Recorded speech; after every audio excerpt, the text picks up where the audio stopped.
Nous ne sommes pas chez l'horloger de Saint-Paul, mais chez l'horloger de la Croix-Rousse. Au chevet de cette pendule, concentration maximum pour François, le maître, et Robin, l'élève. Et aujourd'hui, c'est le disciple qui trouve la solution. Et voilà. Ok. Oui. C'est le but du jeu que l'élève dépasse le maître. Voilà. Et ça, c'est la preuve de la transmission. Non, mais c'est évident, on est bien plus intelligent quand il y a 2 cerveaux et 4 mains que quand il y en a un.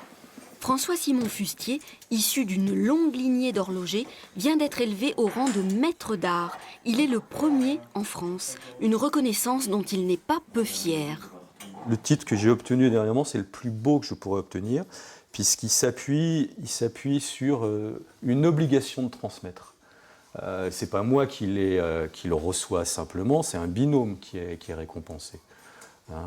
Moi, je suis pas le maître si j'ai pas mon élève.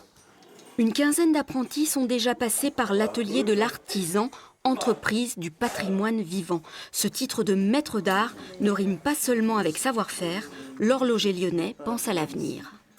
L'atelier, depuis des années, s'appelle l'horloger de la Croix-Rousse, même si on a déménagé un peu plus loin sur le plateau, parce que je ne veux pas que Robin il soit successeur de François-Simon Fustier, ça ne veut rien dire ça.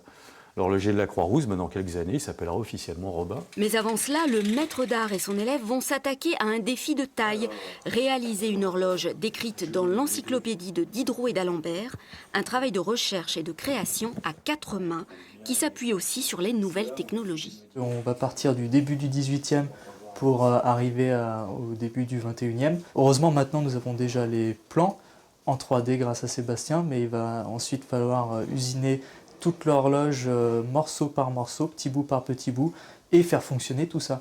Le maître d'art et son élève se sont donné 3 ans pour réaliser cette horloge historique.